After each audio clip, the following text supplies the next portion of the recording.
Monsieur Bérébi, comment ça va? Écoutez, moi ça va super. Comme mon fils Ethan Bérébi a fait un prank pour Travis Scott ce week-end. Il a fait croire qu'en fait Travis Scott allait venir. J'ai vu ça. Il a envoyé à tout Paris. Si vous avez vu ça, faut en parler. Et en fait, c'était pour son anniversaire. Il a invité plein de gens qui sont venus. Et en fait, c'était un prank notamment qui s'est fait piéger. Voilà. Ce que vous allez voir, c'est les coulisses du plus gros prank d'influenceurs jamais orchestré sur Internet. Pendant 3 mois, j'ai tout organisé en secret. Flyers, fausses boîtes mail, complices, faux colis, boîtes de nuit privatisées et une promesse.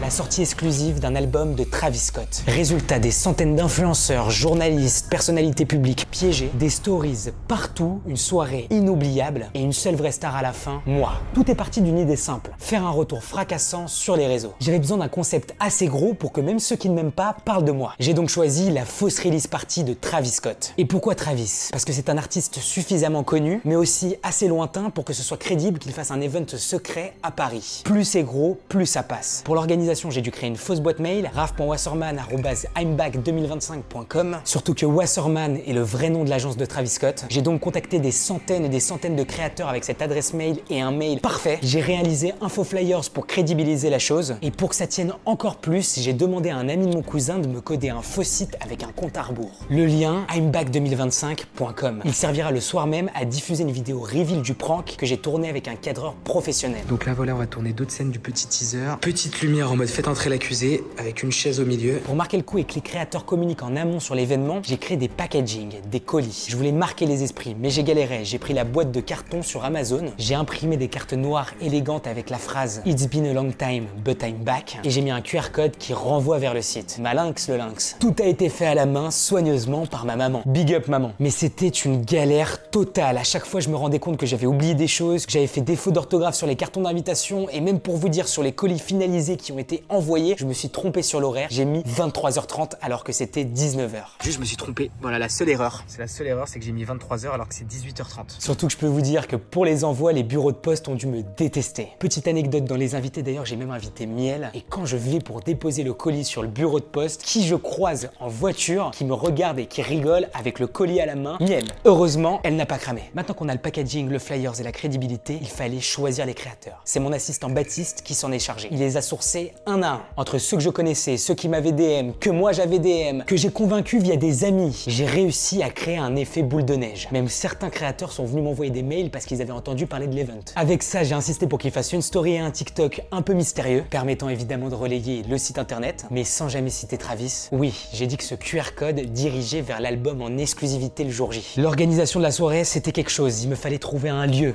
iconique, représentatif d'une release party, une boîte de nuit. Et quoi de mieux que pour avoir une boîte de nuit que de demander à mon ami Joël Seban, qui organise pas mal de soirées à Paris, de me trouver le meilleur lieu possible. Il m'a trouvé Tape. Anciennement, ça s'appelait Chez Tania, au 25 rue de Richelieu, dans le 1er arrondissement de Paris. C'est une sorte de mini Deflower qui permet justement d'accueillir des soirées hip-hop, R&B, les meilleures de Paris. Il m'a donc loué la salle à un prix défiant toute concurrence. Mais c'est bien beau d'avoir une salle, mais pour filtrer les entrées, surtout qu'il y allait avoir beaucoup de monde et sûrement beaucoup d'incrustes, j'ai dû mettre sur le coup un de mes amis, le meilleur physio de tout Paris, Julien Tézier. Mais pour le reste, pour organiser tout l'event, c'est Manon qui m'a sauvé. Manon, elle a une boîte d'organisation d'event. Elle m'a tout trouvé. Barmaid, commis, DJ, machine à fumer, sécurité, ambiance. C'est Manon qui m'a sauvé. Elle avait tout, une vraie prod. Pour l'événement et le reveal, j'avais besoin de faire une entrée. Et pour ça, quoi de mieux que de faire appel à la personne la plus compétente de ce domaine, Samir Benz. Il est directeur artistique dans les plus grosses boîtes de Paris. Il organise tous les shows, tous les envois de bouteilles. C'est un monstre. Je voulais marquer le coup. On a chorégraphié tout le reveal pour que ce soit le plus cinématographique possible. Et on a fait liver tous les créateurs à partir de 22h pour le lancement. Ils étaient persuadés que Travis allait apparaître. Maintenant Travis Scott, il va venir, on va tout déchirer. Levez-vous,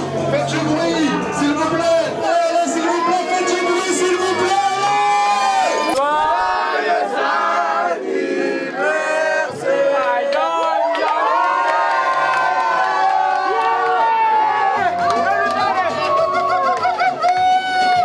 Mais pour que ce reveal soit encore plus magistral, j'avais besoin de tourner la meilleure vidéo possible. Je me suis levé à 5h pour tourner un teaser avec un cadreur pro. Une journée entière de tournage jusqu'à 22h, j'étais KO. Petite lumière en mode faites entrer l'accusé avec une chaise au milieu. On vient de mettre en place pour une scène du teaser un petit arbre, une sorte de petite arbre généalogique. J'ai l'impression d'être un criminel. Je suis accusé. Au moins on peut dire que je suis sous le feu des projecteurs. J'ai envoyé les rushs à mon associé Guillaume Janton pour qu'il monte la vidéo et c'est Walid qui a finalisé le tout. Le résultat, la meilleure vidéo produite que j'ai jamais postée. Ce n'était pas qu'un prank, c'était une démonstration. Dans un monde saturé de buzz, celui qui contrôle le récit contrôle l'attention. Aujourd'hui, je reprends le pouvoir sur mon image. Et ça, c'était que le début. Nouvelle ère. Merci d'être là.